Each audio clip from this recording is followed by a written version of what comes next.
All right, we're back. Things are just pushing along today. It is COMP123, and it's the summer 2016 semester of Programming 2. And it's week 3, part 4. We just finished what the requirements are for our lab. Let's talk a little bit more in the PowerPoint presentation, because we need to talk a little bit more concept stuff, right? So again, this is the, going back to this, when we create employee, that's the driver class. We have our static void main. And usually we put public static void main so we can access it, right? And we instantiate a new, when we use the new keyword, we instantiate a new object of the employee class. That's what we're doing. Okay, I'm not going to keep going there. They're going to show you in the book, they may show you some additional classes that are being written inside the same file. Like inside your driver class, they don't show you how to do separate files. I've shown you it from the very beginning. That's how I want you to progress. Whenever I add a new class to a file, I want you to have, you know, different files, one file, one class. So here's examples of some stuff we talked about already. Property, it's a member of the class that provides access to the field. Again, I talked about the property being the, I don't know, the representative, if you will, of the private instance variable or the private field, right? Properties have accessors. Normally they're called accessor methods, the getter and the setter. Right? And read-only property has only the get access. We talked about that as well. Okay? Examples of public properties, we've talked about this, right? I'm not going to go into that too much. Contextual keywords, we've talked about this as well. Get, set, value we've used. Partial, we haven't used yet, okay? We probably won't use it in this class, maybe until the end when we start doing UI. Where and yield, we haven't done it, okay? And we haven't used those keywords, but they exist. These are all keywords related to classes. Let's keep going, right? So here is, again, our driver class that's utilizing the employee class, right? And all we're doing here is we're setting the ID number property to a number, and we're using console.writeLine to write the ID out with, you know, string interpolation here. We're just taking the value, and we're using these curly braces to use string interpolation. We could have also done it with a plus. If I use the plus operator, it smashes things together. It's concatenation. Interpolation and concatenation, totally different things. Concatenation smashes things together. Interpolation gives me a placeholder for my string, and it places it inside the placeholder. That's totally different than concatenation, right? This is very nice. We're also going to do later on some more string handling when we do things with the string format value.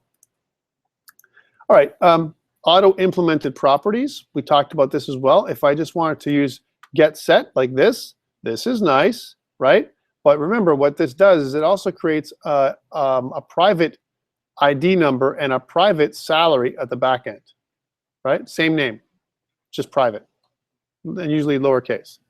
We don't see it, but it's set up, okay? So do we want to use this? Sometimes we may want to cut corners. If I never want my private instance variables to even be mentioned, I just use public properties in this shortcut method, right? Sometimes you'll see this, especially when you're programming the web with C#. Okay, so public getters and setters, yeah. So that when you do that, the properties need to get automatic GetSet. GetSet automatically creates in the background to hold data. Okay, so why do we do it? We do it because I want you to learn how to do it all, right? That's why. Otherwise, if you just did it like this, then you know you would save some trouble, but also you wouldn't understand stuff. Okay, let's keep going. So the idea between public and private access modifiers, we talked about public. You expose elements of your class, so methods and properties. You can also do instance variables if you really want to, like fields. I don't recommend it because, again, it's the methodology for object-oriented design and programming is private instance variables, public properties, public methods. That's what we want to do. Okay, we don't want to expose our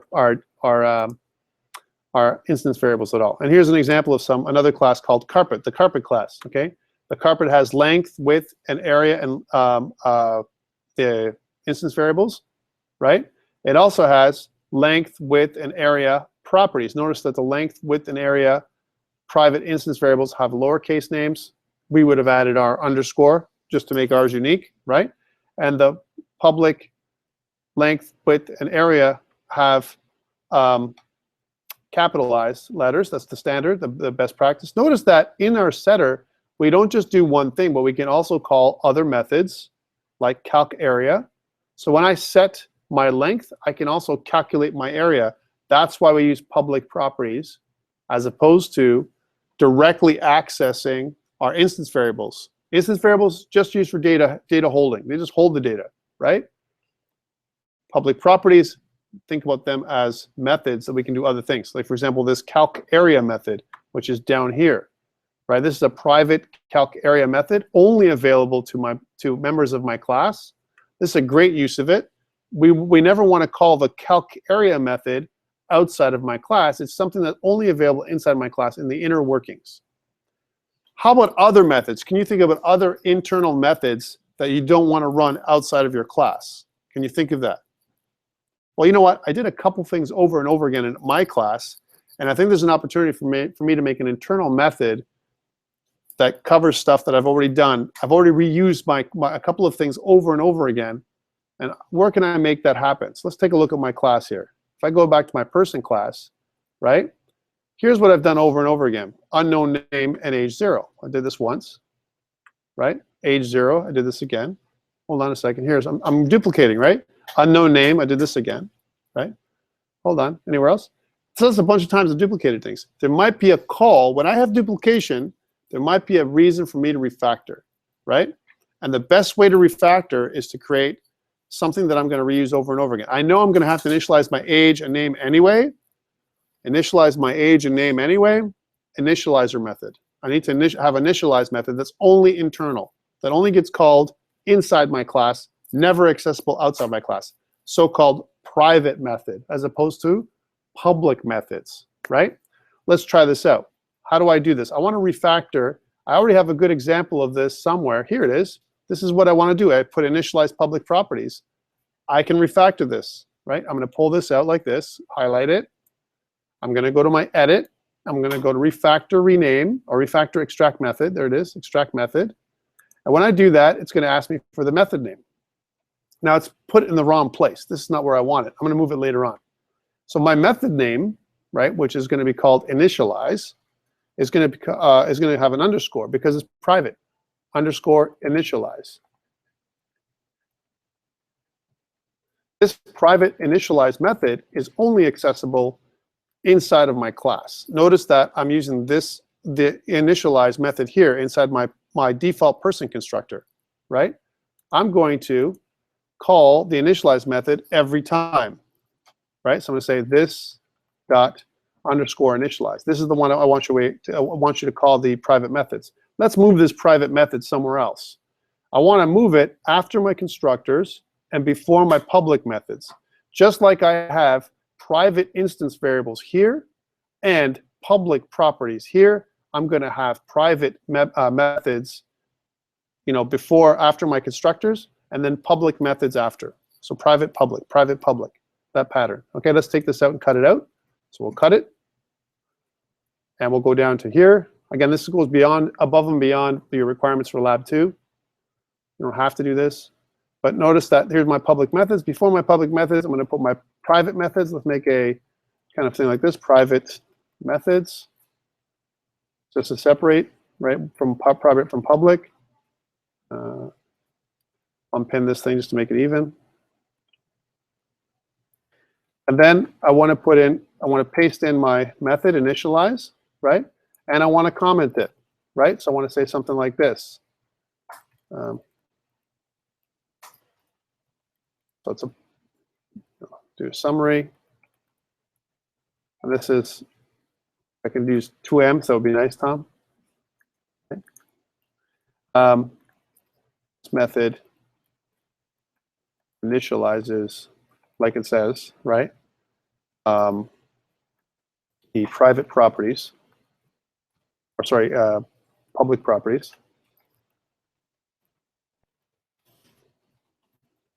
Name and age. That's what it does, okay? And then let's go down here and we'll say at method.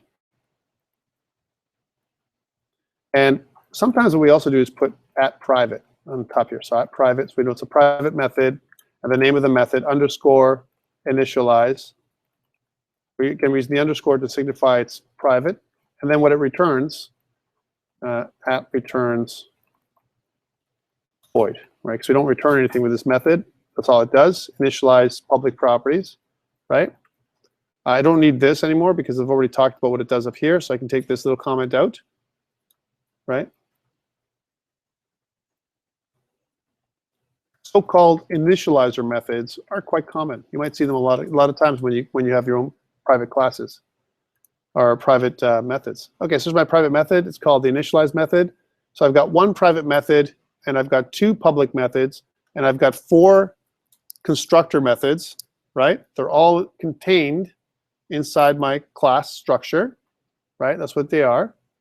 And let me just go down here. Notice that I called my initializer here, right? I call it here in my person, my empty constructor, but I only call my name here. Well, it might as well, if I was to do this, age is 0, before I call my name, right?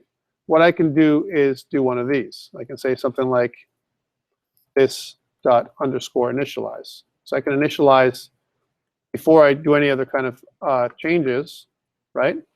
I can initialize first. Just refactoring here, just to show you what I'm talking about. So I always set both values regardless of what I do. Here, do I need to initialize? No, because I got both values coming inbound from into my constructor. So I don't have to initialize here. But here I do. I have to initialize here, and I have to initialize here, right, and initialize here. So I can use the same piece of code 3 times, right? That's what I'm doing. So much more complex, or a little bit more complex, not much more complex, a little bit more complex, but it kind of serves the same purpose. All right, let's go back to this for a second. So I can show you how I can use internal properties and or internal methods. I can also call them from inside, whether they're public or private. I can call them from inside my getters and setters. That's why we use getters and setters again, because more control. We can do a lot of little things. We can treat a getter and setter like a whole method, which is really what they are, right? Okay, so getters and setters. We talked about access modifiers, public and private. This, someone might ask you, what does this stand for? Why we use the this keyword? I'm making you use this keyword. You know why?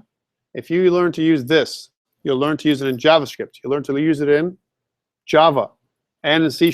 Do I have to use this? The answer is absolutely not. You don't have to use this unless something is ambiguous. So there might be some coding houses that say, don't use this. We don't want you to use this unless you don't know what it means. I recommend you use this all the time when you're learning object-oriented programming. Why? When you learn to use this, it makes it very clear what I'm talking about. It's this name, capital N, the person property or the name property. This age. It's not, especially when I'm using it in a constructor. It's not this one. It's this one, this name, which belongs to the class. If I say this, I'm associating it with a class property, a class private instance variable, a class method, right? That's what this is. The context, that's what really what it is. It kind of saves the context of the class. It says, this represents the class. So I'm saying, almost like saying, instead of using this, I can say person.name is equal to name. But instead of using my person class all the time, all over the place, I use the keyword this. I'm explicitly doing it. But you can implicitly use this because you're inside the class. C# knows implicitly that you're referring to the variable that exists inside the class. That's okay. But sometimes, for example, if the name of my incoming variable and the name of my private instance variable are the same, which one are you referring to? An example is somehow, let's say if I name this name from name to name. Can I do that? Can I do this?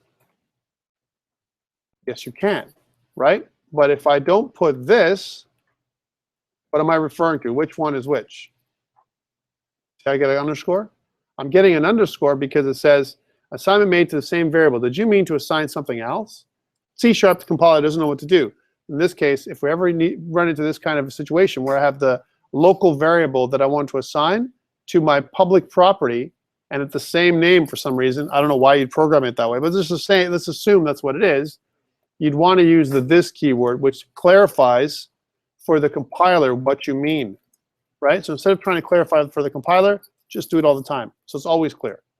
Clarified for you too. So made this name. Okay.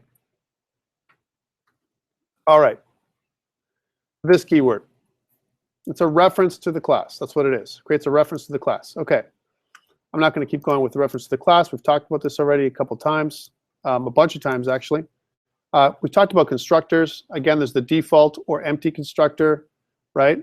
And what it does is as soon as you use the new keyword, we call the empty constructor, whether you create one or not.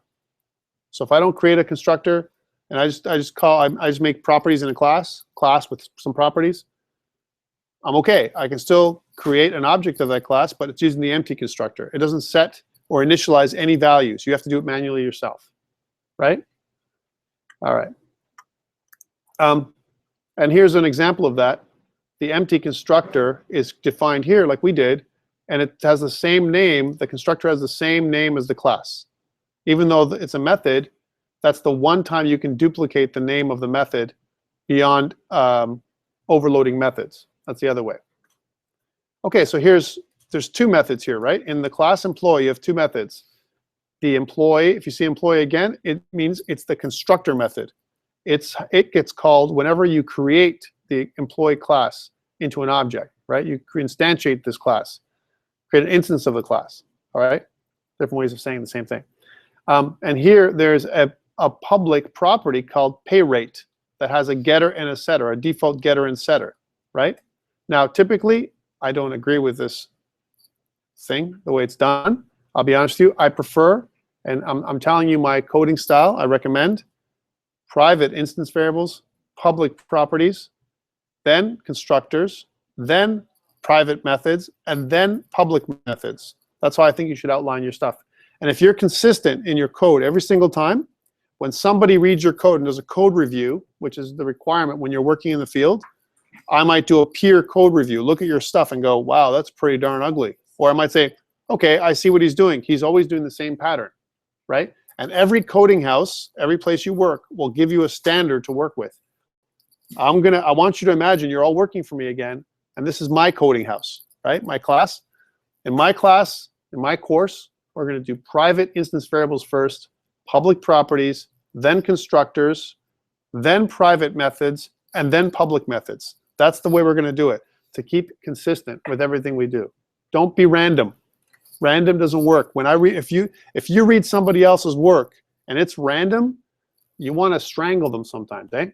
Because it drives you crazy, right? We don't want to strangle anybody or even feel the pressure of doing that, right? So we try and keep consistent. All right. Again, some more examples of passing stuff into the constructor. We talked about overloading constructors ad nauseum. Like we have 4 different constructors for our little example lab, right? Obviously, we don't always have to do this, but you can make as many constructors as you want, like it says, as long as their argument lists do not cause ambiguity. We talked about ambiguity last week when it came to constructors. For example, a constructor that has int and string as an argument, and another one that has string and int. That might cause a problem. Or int and int and double. Sometimes int and string and int and, like, you have to make it so it makes sense to you why you're making the constructor. Don't make a constructor just cause, right? Think of why you need it. And here's some examples of constructors. There's 3. Employee that takes an integer, employee that takes an integer and a double, employee that takes a character, right? So different ways of doing things. But all you're still doing is you're still initializing your ID number and your salary. And to me, this is missing an initialization method that initializes everything to 0 at the very minimum. All right. Talked about this. I'm not going to keep going with initializing constructors. Constructor initializers. You could certainly do this too. It's not very common where you see this, in my world anyway, where we do a this and initialize right away. This is almost like creating a initial value for the constructors before you create the class. That's what this is. So whenever I use the this keyword with a colon next to the constructor, you're saying, hey, give me the default value, 99 and 0, I can set that up for my ID number and salary, because look, there's ID and salary. Because you have a constructor like that, I can do that. I can set up a initial value before I call this constructor, which is kind of weird, right? Again, a lot of these things, these features that are part of C#, they're there to help us solve problems. That's what they're there. It doesn't mean you have to use every single feature of C#. I'm not expecting you to do that. From what I want you to get out of this class is, this object-oriented week is the idea of classes. Classes are like blueprints, right? The idea of private instance variables that hold data inside your objects. And each object is separate, even though they have a blueprint they're using, right? We're using the same blueprint, but we're separate objects. They're not related other than that they have a blueprint, the same design, right? But they're different, right? And the idea of private and public access modifiers, right? That allow us to access data inside of our classes and objects. Okay. I'm going to keep going down here until, if I don't talk about it, by the way, in your PowerPoint, I'm not going to test you on it, okay? So if I haven't talked about it, don't expect me to ask you a question. Okay, object initializers. This is very interesting, where I use these curly braces, right? So curly braces, when I want to use object initializers, I can set initial values, you know, example, to members of the class ahead of time. So for example, I can do something like, well, I want to set up a new employee, but I know I have a public property called ID number, and I can set it right away to 101 while I'm constructing the employee all in one line. Neat. Again, nice feature, not necessarily something I would use in real life. I may not. You might see this though, and you might like, hold on, what's that syntax? It's just an initializer. Whenever I have curly braces typically next to something, in my mind, I always remember it's an initializer. Okay? So I'm telling you about it, but I'm not going to test you on it. Okay, let's keep going to some stuff that we haven't seen before that's important. Make sure we've got everything for you. Yeah, there's a whole section on it. Overloading operators. Now, this is a very important piece. It's going to require me to talk about this at length in another class, right? Because sometimes what I want to do is I have a special method, and I want to do something like, I want to take that actual object and add it to something else. How do I add a person to another person, right? There is no, it's kind of weird. It's kind of, I don't know, an abstract thinking, right? I want to add a person to another person. So I want to use the plus operator to add two people together. Can I do that? The answer is you can't. You can do it, but you have to actually create something called a special overload operator method. How does it look like? What's the syntax? Well, I'm going to show you what it looks like. It looks like this. You need to use the operator keyword, right? And the plus. That's what it does. And then what you're going to do is you're going to take the name of the class. So in this case, there's a book. Here's a book, right? And I have one book and a second book, and I'm adding them together, all right? So what does this do? Well, here's the method that it takes, you know, one book and it adds the value of the book to the other. So I can add multiple books to make a calculation of how much the books cost. That makes sense. And I'm making a special operator plus to do that.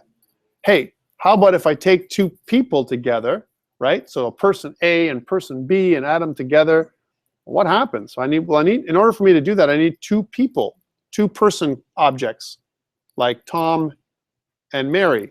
I add Tom and Mary together, and all of a sudden, by the way, it wouldn't be Tom Mary. My wife's name is Joanne, but I don't want to say Joanne because I don't want you to think anything. But Tom and Joanne, let's say, not you, the other instance of Joanne, okay?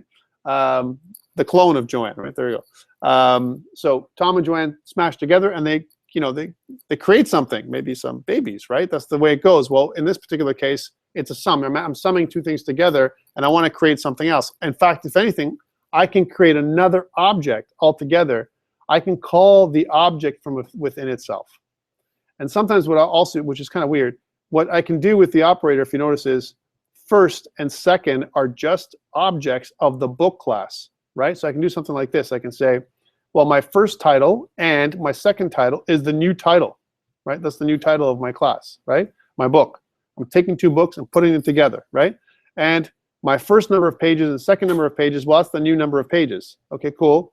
And now here's the new price because I'm adding them together. And now what am I going to return? I'm going to return a new anonymous book. That's what I'm returning, right? Because this actually returns a book, right? That's what this thing does.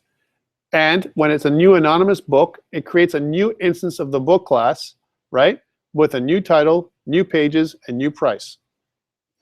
So it initializes a whole new book, but it's actually inside my book class, which is kind of a little bit abstract for you. That's why I want to handle this again. We're going to come back to this later on.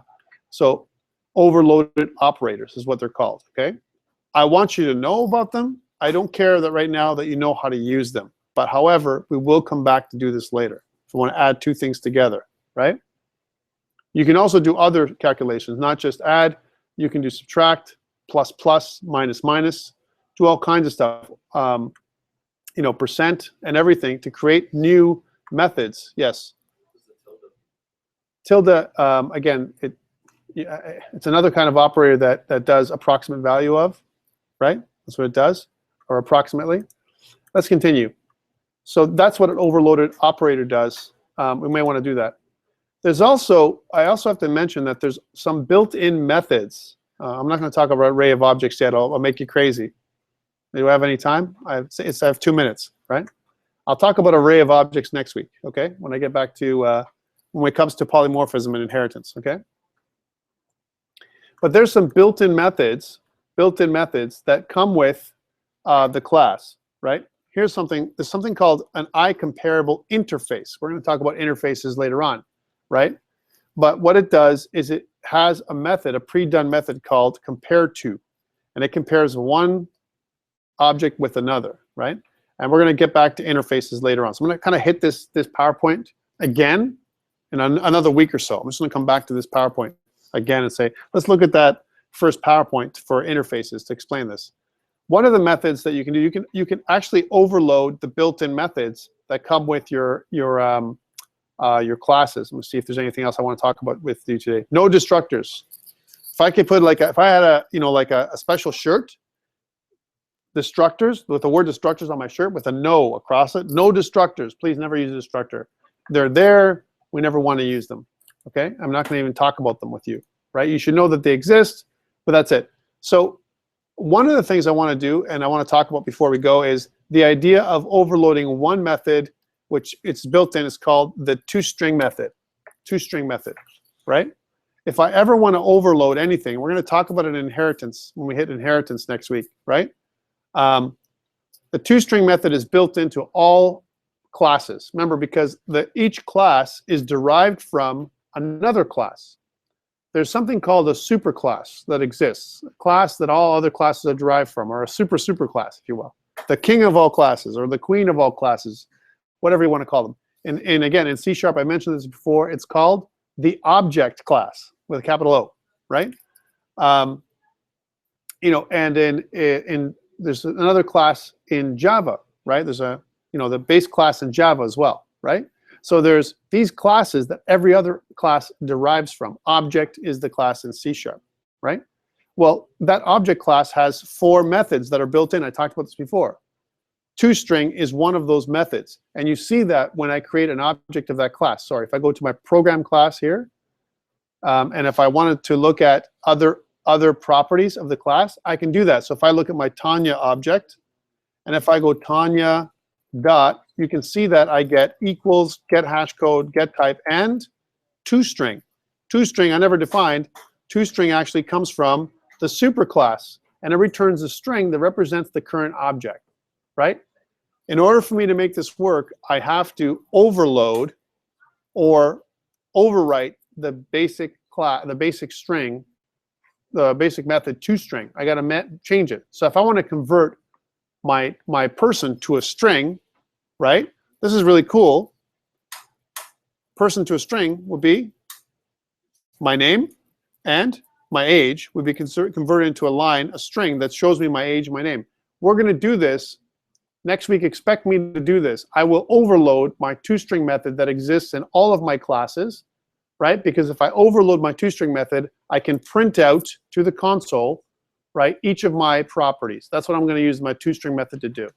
that's a preview. Guys, thank you so much for waiting around and listening to my craziness. Remember, tonight we have our lab number 2 that's due by midnight. Please use the work we've done in class to put together your lab.